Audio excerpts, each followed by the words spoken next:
కార్యకర్తల్ని నాయకుల్ని యాక్టివ్ చేయడంతో పాటు వలసల్ని నివారించేందుకు వైసీపీ అధినేత జగన్ సరికొత్త వ్యూహాన్ని అమలు చేస్తున్నారా? వలసలతో కుదేలవుతున్న పార్టీని నిలబెట్టుకోవడానికి కొత్త స్కెచ్లు గీస్తున్నారా? మరో 30 ఏళ్లు అధికారం జగన్ 2.0 మంత్రాలు క్యాడర్ను కాపాడుకోవడానికేనా?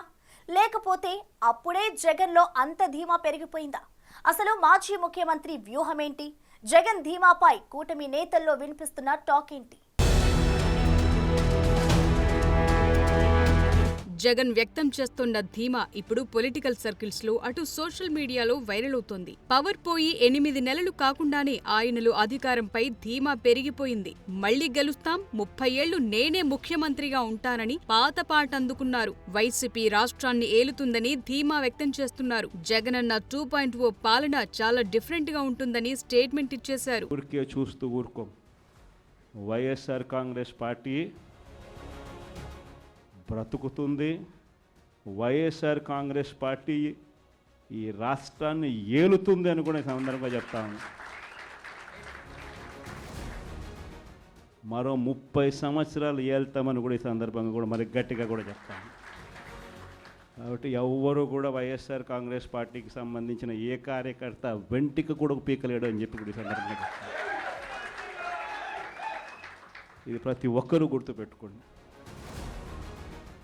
ఒక్కటే గుర్తుపెట్టుకోండి, ఈసారి జగనన్న 2.0 కొంచెం వేరుగా కూడా ఉంటుంది.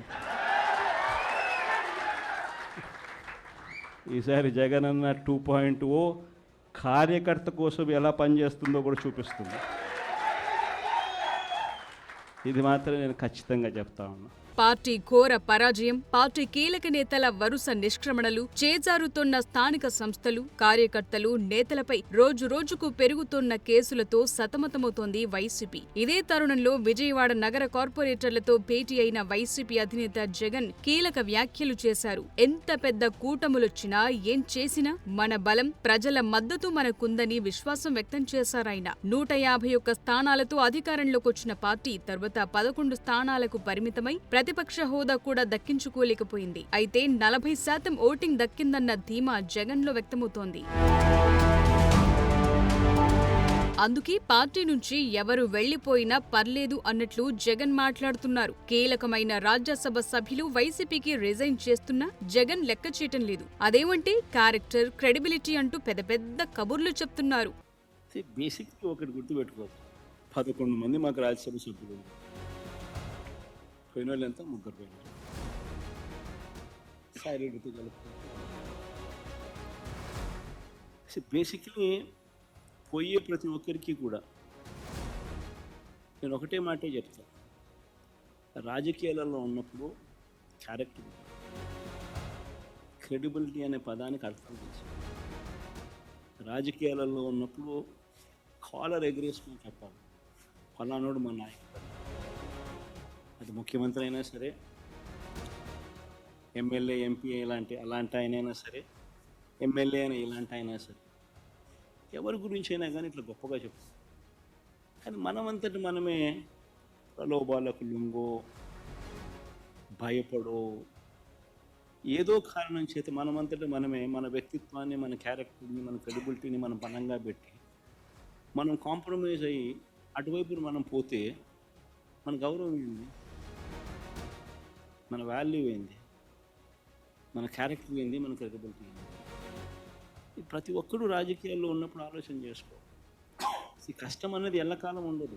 ఇలాంటి లెక్చర్లతో జగన్ తన కొత్త కార్యాచరణను స్పష్టం చేస్తూ పార్టీ కార్యకర్తల్లో ఓ కొత్త ఆశను నింపే ప్రయత్నం చేస్తున్నారన్న అభిప్రాయం వ్యక్తమవుతోంది. 2019 ఎన్నికల ముందు ఒక్క ఛాన్స్ ప్లీజ్ అంటూ ఓటర్లను ఆకట్టుకున్న మాజీ ముఖ్యమంత్రి రాబోయే రోజుల్లో జగన్ 2.0 ఎలా ఉంటుందో చూస్తారంటూ కొత్త స్లోగన్ ని మోతమోగించే అవకాశం కనిపిస్తోంది.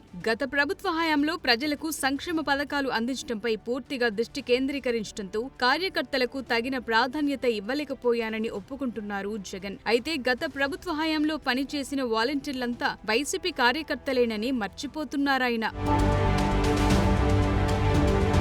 వాలంటీర్లు సచివాలయాలంటూ సొంత వ్యవస్థలు ఏర్పాటు చేసుకుని పాలన సాగించి బటన్ నొక్కుతూ సంక్షేమ కార్యక్రమాలను అప్పులు చేసి మరీ అమలు చేసిన జగన్ అవే తిరిగి అధికారాన్ని కట్టబెడతాయని గుడ్డిగా నమ్మిన ఆయన ఆశలు అడియాసలయ్యాయి. ఆ నవరత్నాల అమలులో పార్టీ నేతలకు కూడా జగన్ ప్రాధాన్యత ఇవ్వలేదు. అన్నీ జగన్ బటన్ నొక్కటం, వాలంటీర్ల పంపిణీలకే పరిమితమయ్యాయి. ఆ నగదు పంపిణీల్లో తమ పాత్ర ఉంటే కాస్తైనా మార్కులు పడతాయని నాయకులు మొత్తుకున్నా జగన్ పట్టించుకోలేదట.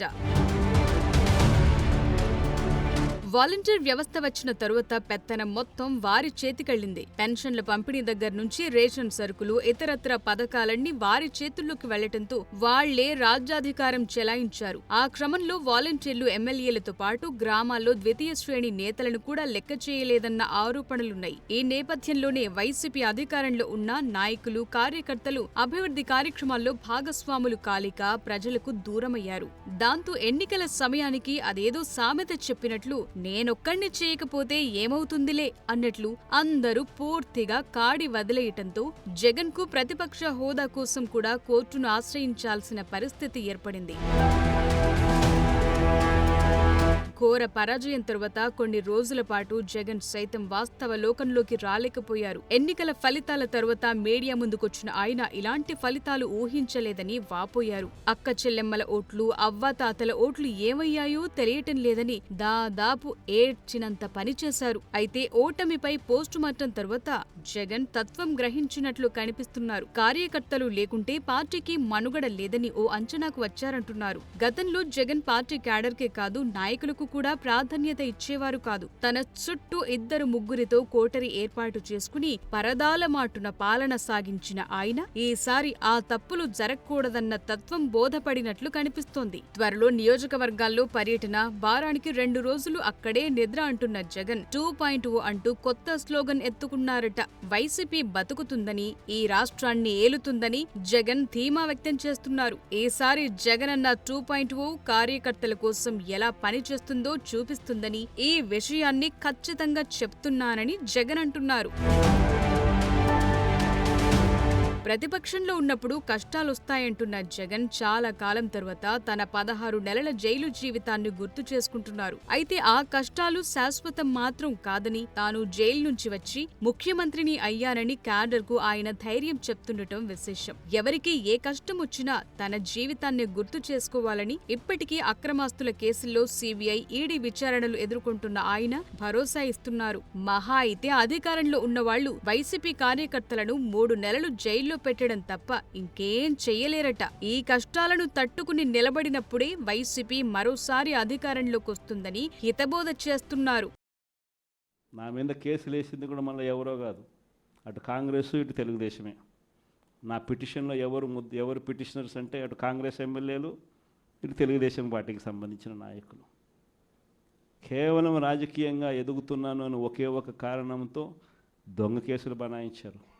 16 నెలలు జైల్లో పెట్టినారు. కానీ ఏమైంది? బయటికి రాలా? ముఖ్యమంత్రి కాలా?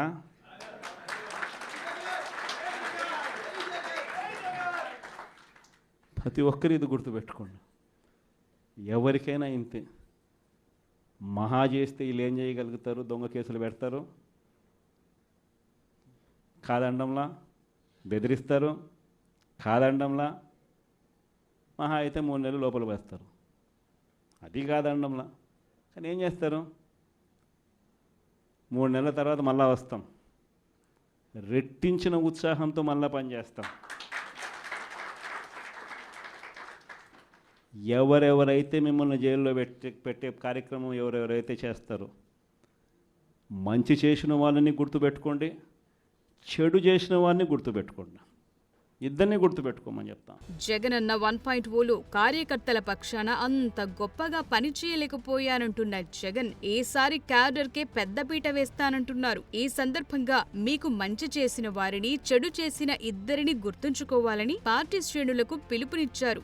మొత్తం మీద అధికారంపై జగన్ ధీమా ఏంటో కానీ ఆయన వ్యాఖ్యలు విపరీతంగా వైరల్ అవుతున్నాయి. మరి లెక్కల మాస్టారిలా జగన్ వేసుకుంటున్న అంచనాలు ఎంతవరకు వర్కౌట్ అవుతాయో చూడాలి.